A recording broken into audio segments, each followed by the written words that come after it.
antiguos, por ejemplo con los petroleros, es cuando el sindicato funciona como empresa y entonces presta servicios y cobra por eso, ¿sí? Entonces en Pemex sucedía de manera, pues no sé si ustedes lo van a considerar muy perversa, pero el sindicato a su vez por contrato colectivo las obras de subcontratación tendría el sindicato preferencia con respecto a Pemex, de tal manera que si había que pintar bardas contratando a un subcontratista, el primero que tenía preferencia era el sindicato. Y entonces, ¿qué hacía el sindicato? A los mismos trabajadores sindicalizados que trabajaban ahí en la planta, fuera de su jornada, los empleaba como subcontratista y pintaban las bardas y bueno, les daba un poco de complemento, ¿sí? Pero funcionando el sindicato a la vez que el sindicato como empresa, ¿sí? Entonces eso también se empieza a extender, pero todavía no tanto. Entonces espérense nuevas formas. El capitalismo es muy listo, la verdad, es decir, inventa todo el tiempo, no se queda con lo de siempre, pensando en cómo enmascarar la relación laboral. Enmascarar quiere decir, bueno, ¿qué somos? ¿Empleados de Pemex o somos subcontratistas? Pues somos los dos, pero entonces con respecto al sindicato, que es a su vez mi empresa, cuando pinto la barda, pues ¿qué hago? ¿Le hago una huelga? Es decir, se comienzan a confundir las relaciones laborales, ¿sí? Precisamente yo creo que es uno de los objetivos para limitar la capacidad de resistencia de los trabajadores. En los últimos 3 años, 40% de las altas en el Seguro Social son de trabajadores de subcontratistas, de outsourcing, ¿sí? Entonces ahí va, todavía no son 80, pero esto es muy superior a lo que pasaba en los 90, a los 80. Las empresas transnacionales son las que más usan la subcontratación, principalmente las maquilas, ¿sí? Las automotrices y los call centers, ¿sí? Reducen, ellos mismos lo dicen, métanse a internet, ahí hay una asociación de capital humano, le ponen un nombre pues amable, capital humano, ¿sí? Métanse, capital humano, y van a ver toda una serie de maravillas del capital humano, de las compañías de capital humano, en donde dicen ellos mismos, contratándonos tu empresa, reduces entre 40 y 50% los costos laborales. Entonces, pues la razón está muy sencilla. ¿Por qué no usan una planta más grande estas transnacionales automotrices? Porque a veces hay plantas del Bajío de 600 trabajadores, son cantidades pequeñas. Entonces, pues ¿por qué? Porque sale más barato encargarle a uno de afuera que haga ciertas tareas, y ellos mismos lo dicen. Y fíjense, esta frase la saqué de ellos, es decir, de las propias compañías que promueven la subcontratación. Dice, México es considerado zona amable para la subcontratación. Quiere decir, las autoridades no hay problema con ellos, ni con los sindicatos, nos va muy bien, pero aparte no nos ponen trabas. Y definen que hay una nueva relación laboral con ellos, que niega los derechos adquiridos. Claro, si hay trabajadores que se fueron de una planta donde tenían contrato a una subcontratista, pues se acabaron esos derechos anteriores, ¿sí? Sino que lo que hay son beneficios mutuos entre el trabajador y la empresa. Pues esto es bastante ambiguo, es decir, fuera de tener un empleo mal pagado, pues no se ve muy claro cuál otro beneficio. Y en lugar de darles muchas prestaciones, pues les damos un poquito más a través de bonos, de acuerdo con los resultados, o de acuerdo con la productividad, ¿sí? Es decir, la mano de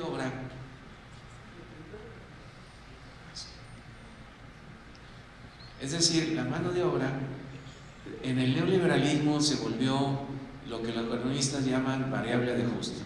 Es decir, hay dificultades económicas y ciérrale el grifo al aumento salarial, ¿sí?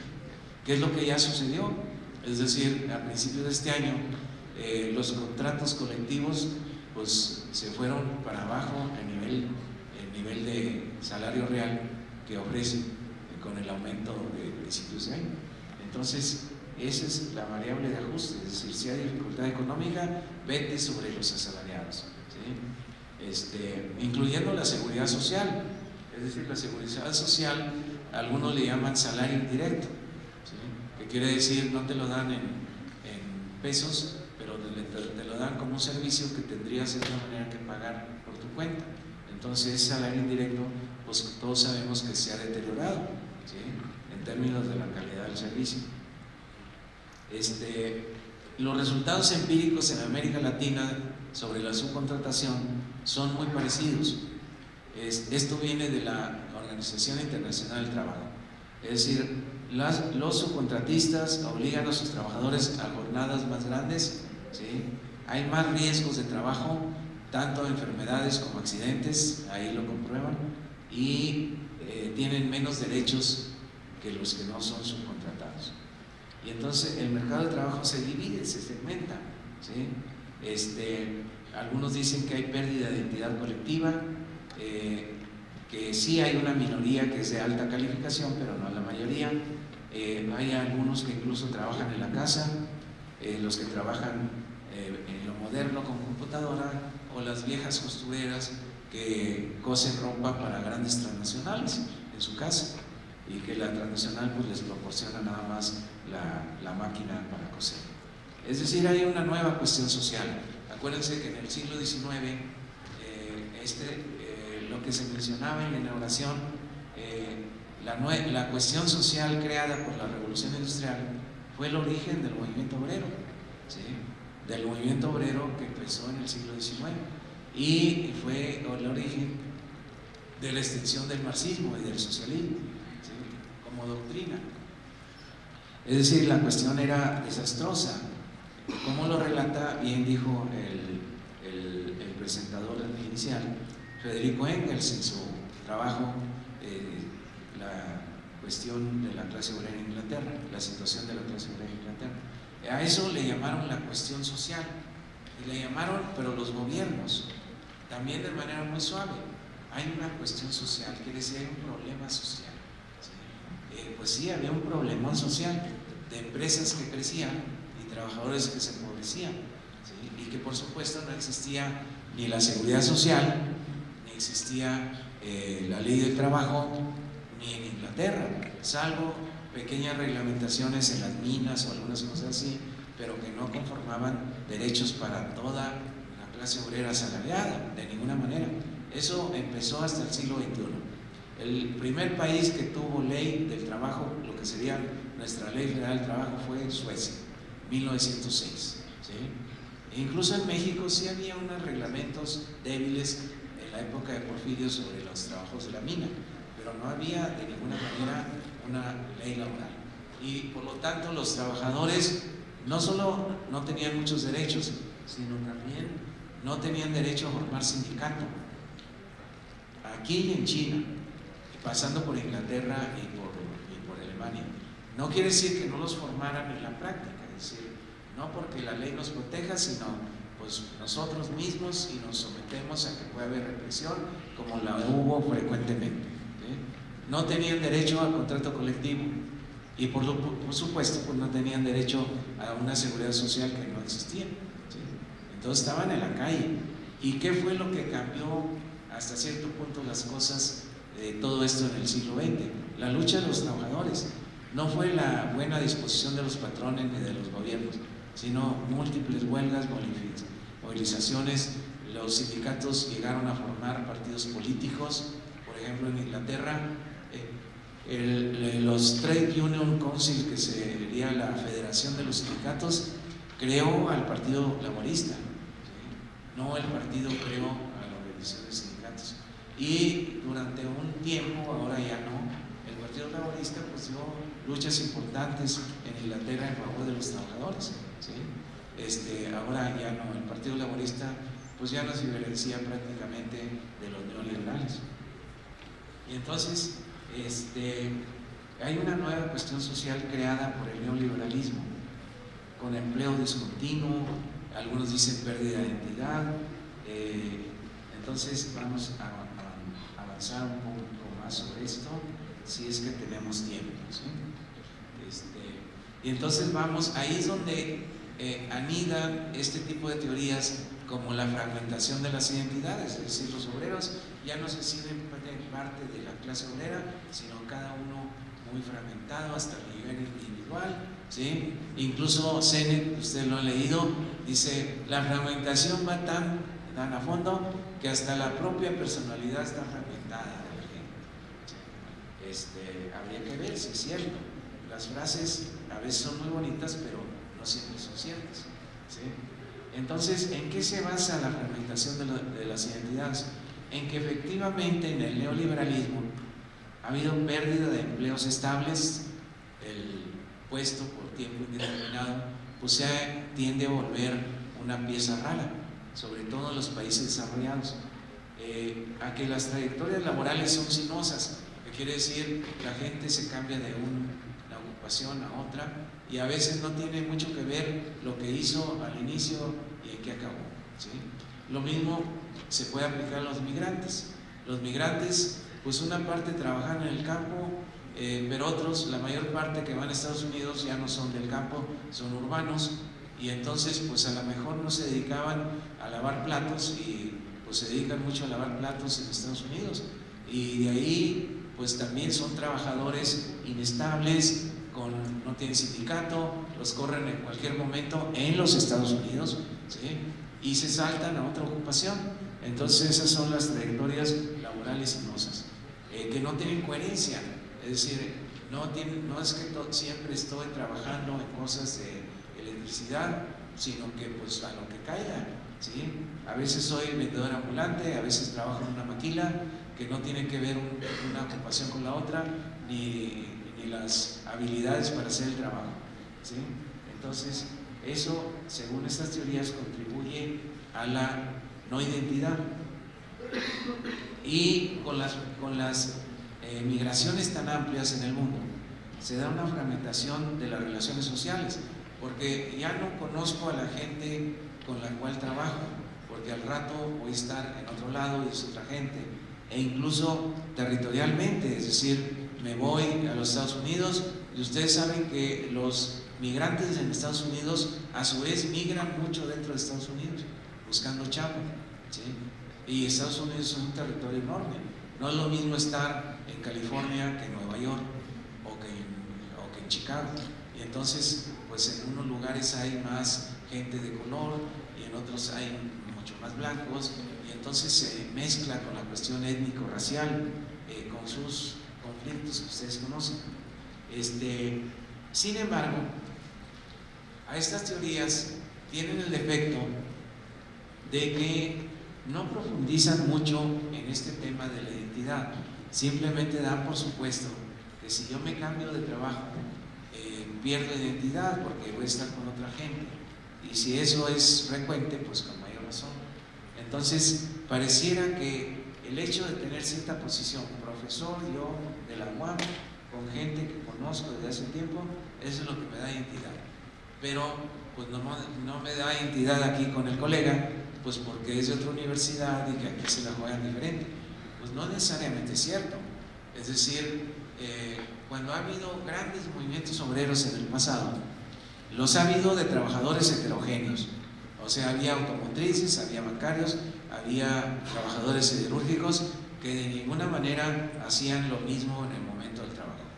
Es decir, empezamos a tener problemas de decir solo porque los trabajos son diferentes ya no va a haber identidad, ¿sí? Es decir, ¿por qué? Porque el proceso de identidad es un proceso de que yo me elevo más allá de lo muy concreto de quién tengo al lado y logro identificar que no solo con el que tengo al lado mi enemigo es el supervisor, sino es el patrón, y más allá los patrones de los otros que trabajan diferente. Y los grandes movimientos obreros, si no logran los trabajadores hacer esa elevación, digámosle, nivel de abstracción superior de quién es el enemigo, pues entonces nunca van a ser movimientos grandes, porque entonces el enemigo es nomás el patrón directo que yo tengo, y entonces para eso yo no requiero estar haciendo el mismo trabajo concreto. Es decir, yo puedo hacer un trabajo concreto y decir, pues yo tengo los mismos intereses que los de Hewlett Packard, pues que hacen otro trabajo concreto muy diferente, ¿sí? ¿Por qué? ¿Qué es lo que tenemos de común? Pues que estamos al servicio de un patrón o de los patrones, ¿sí? De tal manera que el patrón Juan Pérez se pasa en ese proceso de creación de identidad colectiva amplia a el capital o los patrones o la clase burguesa, ¿sí? Ese proceso es necesario, pero ese proceso no es inmediato. ¿Por qué es lo inmediato? Pues es mi vida diaria con el supervisor y las broncas que tengo con él, o bien si es amable y me ayuda, eso es lo inmediato, pero ¿cómo paso al otro nivel? ¿Sí? Entonces, estas teorías de la fragmentación de identidades adolecen mucho de una visión estructuralista. De acuerdo a mi posición de trabajador en una máquina que hace cierto tipo de tareas, me siento identificado con el otro de al lado que hace lo mismo, pero no con los de las oficinas y mucho menos con los que trabajan ensamblando computadoras. Entonces, eso es una visión muy corta, y con esa visión corta nunca habría movimientos sociales muy amplios, porque serían solo de los que somos muy semejantes. Pero también la historia demuestra que los trabajadores se han unido, no todos los días, pero en momentos culminantes, siendo muy diferentes, y han hecho grandes movilizaciones. Y les voy a poner solo dos ejemplos. El primer ejemplo es en la época del viejo Lázaro Cárdenas. Es decir, era una situación sumamente difícil y conflictiva, porque había fuerzas políticas dentro del mismo partido dominante que era el antecesor del PRI, ¿sí? Es que me dicen que me quedan 5 minutos. Todavía no voy ni a la mitad, pero bueno, había fuerzas políticas del otro gobernante, Calles, que pugnaban por darle un golpe a la política de Lázaro Cárdenas, ¿sí? Pero aparte el capital extranjero, sobre todo de las compañías petroleras, estaba pero con las uñas de fuera. Entonces la situación política era muy difícil. Entonces se forma un gran frente, se llamó Frente de Defensa Popular, donde estaban los sindicatos, estaban las organizaciones campesinas, las organizaciones de clase media, de profesionistas, apoyando la política de Lázaro Cárdenas, ¿sí? Entonces, ¿cómo es posible que gente tan heterogénea, un médico frente a un trabajador electricista, un campesino ejidatario, no podemos encontrar más diversidad de qué es lo que hace cada quien, se pudieran unificar? Pues solamente diciendo, mira, más allá de que tú cultives la tierra y el otro médico que tiene un consultorio cura enfermos, más allá el país está en este gran problema y hay grandes enemigos que están dispuestos a caer sobre él, y eso los unifica y los unificó, y fue lo que mantuvo ese régimen y que lo que logró la expropiación petrolera y muchas otras grandes transformaciones. Es decir, la heterogeneidad en los grandes movimientos sociales no es una novedad, es de siempre. El ejemplo más dramático fue la revolución en Bolivia de 1952. En Bolivia, tal vez no todos estén interesados, en el 52 se dio una revolución encabezada por la clase obrera, la única que se ha dado encabezada por la clase obrera en América Latina en toda la historia, ¿sí?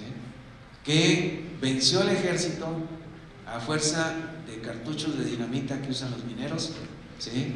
Y tumbó al gobierno. ¿Ven? ¿Y quiénes estaban a la cabeza? Los obreros de las minas de estaño, ¿sí? Que no eran muy numerosos, no pasaban de 20,000, pero lograron atraer ¿a quiénes?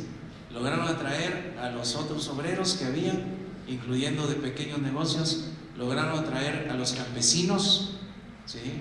Y a los estudiantes y a sectores de clase media, y así se formó la Central Obrera Boliviana. La Central Obrera Boliviana en su origen no era de puros obreros, era un frente de masas muy heterogéneo que logró hacer vencer una revolución, ¿sí? Ya después la historia fue diferente, ¿sí? Pero de entrada el ejército fue vencido, el único caso en América Latina dirigido por obreros, porque la Revolución Mexicana no fue dirigida por obreros, ¿sí? Entonces, ¿cómo es posible que se haya unificado desde el que vive en una colonia popular, irregular, el que trabaja en una maquila? Bueno, los campesinos hasta había de los que cultivaban coca, ¿sí? Los estudiantes, pues esa es una heterogeneidad, no es algo que estén haciendo el mismo tipo de trabajo, y sin embargo lograron unificarse haciendo abstracción de lo que los diferenciaba, porque siempre hay cosas que nos diferencian. Por ejemplo, a mí me puede interesar tal teórico y a ustedes no, pues eso nos diferencia, pero podemos ir más allá de eso y decir, ¿tenemos intereses comunes? La historia demuestra que sí, pero no en cualquier momento y no instantáneamente, sino es todo un proceso de construcción. Es decir, esto también se tendría que tomar en cuenta en la construcción de identidades frente a las nuevas heterogeneidades de los empleos, también cuando no son de tiempo indeterminado, ¿sí? Para decidir si se pueden formar identidades amplias, en este caso antineoliberales, ¿sí? Y grandes movimientos sociales. Por ejemplo, recientemente, me refiero a hace como 5 años, ustedes saben que hubo una gran movilización de migrantes en los Estados Unidos, en las principales ciudades, con manifestaciones de miles y miles de gente. Entonces, esa gente se conocía, así como estoy viendo la cara aquí al colega, pues la mayoría no es necesario el cara a cara, vérsela para crear identidad y crear movilización social, ¿sí? Es decir, nunca se habían visto la mayoría, ¿sí? El territorio gringo tan grande, imagínense si alguien de Nueva York conocía a los de Los Ángeles, pues lo más seguro es que no, unos cuantos se conocían, pero también participaban migrantes de África, de Asia, pues que ni siquiera hablaban la lengua española. Entonces, ¿cómo es posible que se creó esa identidad que conmocionó a los Estados Unidos? Entonces no es tan sencillo como decir, porque trabajan de manera muy parecida, ¿sí?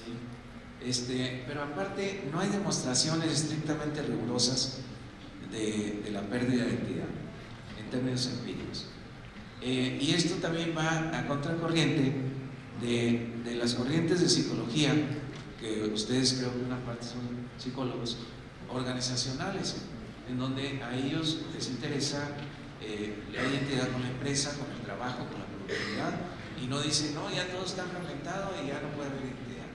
Es decir, ahí hay teorías que ustedes conocen que plantean que sí pueden identificarse, y que además la identidad con la empresa, productividad, calidad, pues es muy importante en beneficio de la misma, ¿sí? Y entonces a contracorriente de esa otra perspectiva, ¿sí? Y entonces el problema que les iba a tratar, porque el compañero me dice que ya se me acabó el tiempo, pues era, todos los días que me dijeron, es profundizar más en el problema de la identidad, ¿sí? Vincularlo con el problema de la subjetividad, ¿sí? ¿Y qué es eso de la subjetividad? ¿De qué consta, o qué podríamos decir que consta la subjetividad? Si las identidades son tan integradas, sistémicas, o no son tan integradas, sino que se pueden a veces separar y a veces volver a unir en función de las prácticas. Esa es la cuestión, que no es un destino, algo así que si no estamos unidos nunca vamos a estar, no, sino que esto es fluido, que en ciertas condiciones podemos volver a estar unidos, ¿sí? Así como lo estuvieron los estudiantes del país en las universidades en el 68 en lo que siguió, ¿sí? En Guadalajara fue un poquito diferente porque la represión fue muy temprana y cierta organización estudiantil ayudó muchísimo a que no se manifestara, pero esa es otra historia, ¿sí? Hay que discutir con muchos autores, yo se los iba a discutir, pero creo que ya se nos acaba el tiempo. Uno es este señor, no lo olviden, Burway. Este señor es muy famoso en los problemas del trabajo y atribuyó el control del trabajo, el control de la gerencia del trabajo, no a que hubiera gerentes, o bien supervisores que estuvieran muy al tanto, o bien a través del equipo, sino un autocontrol por el colectivo de trabajadores, que quiere decir, si no trabajas bien, te vemos mal y te condenamos. Esa es su teoría, ¿sí? El nuevo concepto que los psicólogos tratan, servidumbre voluntaria, ¿sí? Que la maneja entre otros de Gaudillac, donde dice hay un contrato narcisista, decirlo, eso es aceptable, está demostrado realmente que el trabajador se mueve mucho porque le dan palmadita en la espalda, le dice muy bien, ¿sí? y que ya con eso queda resuelto. Entonces eso también hay que discutirlo pues en otro momento, ¿sí?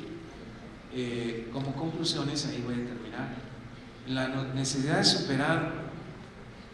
superar las visiones más rígidas acerca de cómo se da la identidad, que yo los llamo estructuralistas, ¿sí? Pero también el solo subjetivismo, es decir, es pura voluntad sentirnos que tenemos identidad. No, esa voluntad de sentirnos que tenemos identidad juega enmarcados en ciertas estructuras, por ejemplo, muy bajos salarios en México, pero también en interacciones que pueden cambiar, ¿sí? Que la identidad es una construcción social, no es simplemente que algo que está ahí y que puede tener altas y bajas, sin duda alguna, que está siempre situada espacial y temporalmente, es decir, en cierto espacio pues hay ciertas condiciones que no necesariamente se dan en el plantano, ¿sí? Y entonces, si se quiere consultar obras del autor, entre otras un libro que hicimos sobre el tema de identidad, pero el fuerte de ese libro no es teórico sino empírico, es decir, nosotros preguntándonos qué tanto la identidad sigue presente o puede estar presente en grupos de trabajadores, nos fuimos a un extremo, a los informales, los que venden en la calle, vendedores ambulantes, los que venden dentro del metro, los trabajadores sexuales, también los trabajadores de call centers que no son informales, pero que están pues, individualizados ahí contestando sin mucha interacción con el otro, también microbuseros, choferes de taxis, es decir, todo eso lo van a encontrar ahí analizado empíricamente y qué conclusiones sacamos acerca de la identidad, ¿sí? Y pues encontramos cuestiones asombrosas, ¿no? Es decir, que el tema de identidad de trabajo puede tener muchos caminos, a veces insospechados, que no todo se reduce a que estoy orgulloso de mi trabajo, no, para nada, que se puede tener identidad sin estar orgulloso del trabajo. Y una de las muestras más claras que tuvimos fue con los que venden dentro del metro. Los que venden dentro del metro, ustedes saben, no se meten por su voluntad cuando quieren, no, tienen que entrar a través de una organización y la organización los organiza en lo que tienen que vender y los canaliza a los camiones, a los vagones, para que no se amontonen. Pero el vendedor dentro del vagón está sujeto a muchos posibles ataques de gente muy diversa, empezando por los operativos de la policía, que de repente entran y vamos para afuera. Pueden ser de varios tipos, pueden ser de la delegación, del gobierno central o de las propias autoridades del metro, y no actúan igual.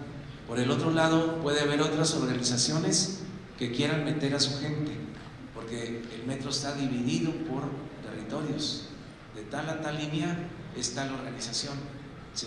Y claro, hay estiras y aflojas, porque cuando yo digo tal organización no es que haya un contrato, un convenio, no, todo es por la vía de los hechos, y por la vía de los hechos pues, puedo llevar golpeadores y cosas por fuera, ¿sí?